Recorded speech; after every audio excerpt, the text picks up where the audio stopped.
जय श्री राम।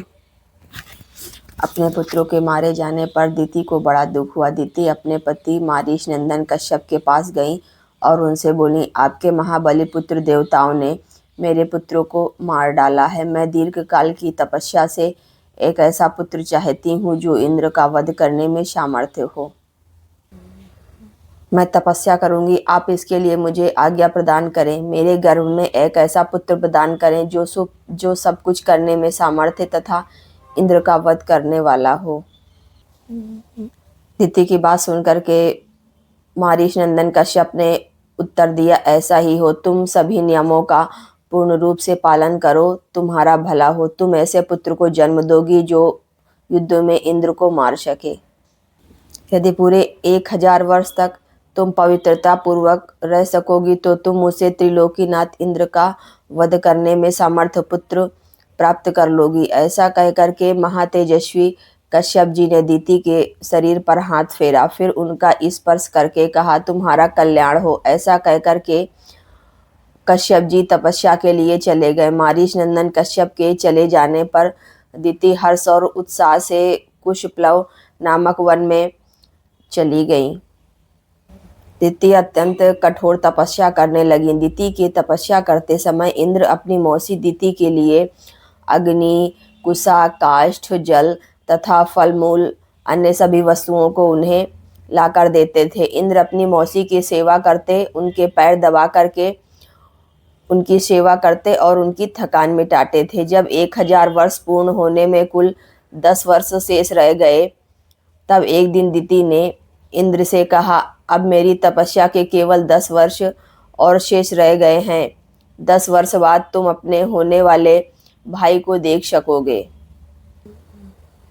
बेटा, मैंने तुम्हारे विनाश के लिए जिस पुत्र की याचना की थी, जब वह तुम्हें जीतने के लिए उत्सुक होगा उस समय मैं उसे शांत कर दूंगी। तुम्हारे प्रति उसे वैर भाव से रहित तथा भातृ प्रेम से युक्त बना दूंगी। फिर तुम उसके साथ रहकर त्रिभुवन विजय का सुख निश्चिंत होकर भोगना। मेरे प्रार्थना करने पर तुम्हारे पिता 1000 वर्ष के बाद पुत्र होने का मुझे वर प्रदान किया है। ऐसा कहकर के दिति नींद से अचेत हो गई।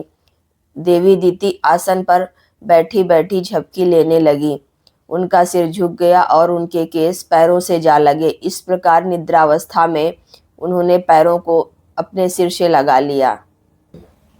इंद्र माता दिति के गर्भ में प्रविष्ट हो गए और गर्भ के उन्होंने 7 टुकड़े कर डाले। वह गर्भस्थ बालक जोर जोर से रोने लगा। इससे दिति की निद्रा टूट गई और वे उठ करके बैठ गईं। इंद्र ने कहा, भाई मत रो, परंतु इंद्र ने रोते रहने पर भी उस गर्भ के टुकड़े कर डाले। दिति ने इंद्र से कहा कि इंद्र बच्चे को ना मारो। माता की बात मान करके इंद्र सहसा उदर से बाहर निकल आए। फिर इंद्र ने हाथ जोड़कर दिति से कहा, देवी तुम्हारे सिर के बाल पैरों से लग गए थे जिससे तुम अपवित्र अवस्था में सोई थी। इस इंद्र की हत्या करने वाले बालक के मैंने 7 टुकड़े कर डाले हैं, इसलिए माँ तुम मेरे इस अपराध को क्षमा कर देना। इंद्र द्वारा अपने गर्भ के 7 टुकड़े कर दिए जाने पर दिति को बड़ा दुख हुआ।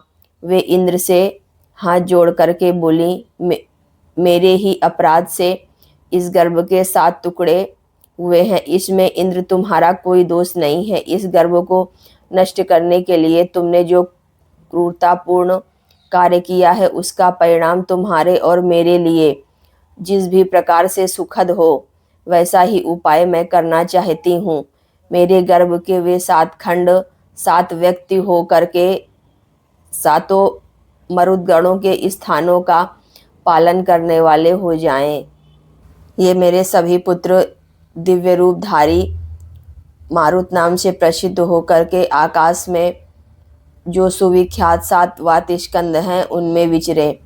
जो प्रथम गण है वह ब्रह्मलोक में विचरे तथा दूसरा इंद्रलोक में विचरण करे तथा तीसरा मरुदगण दिव्य वायु के नाम से विख्यात हो अंतरिक्ष में बहा करे।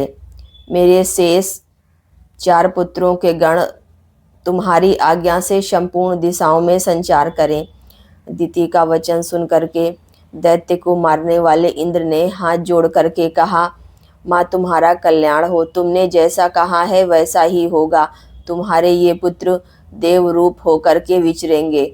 उस तपोवन में ऐसा निश्चय करके वे दोनों माता पुत्र दिति तथा इंद्र स्वर्गलोक को चले गए।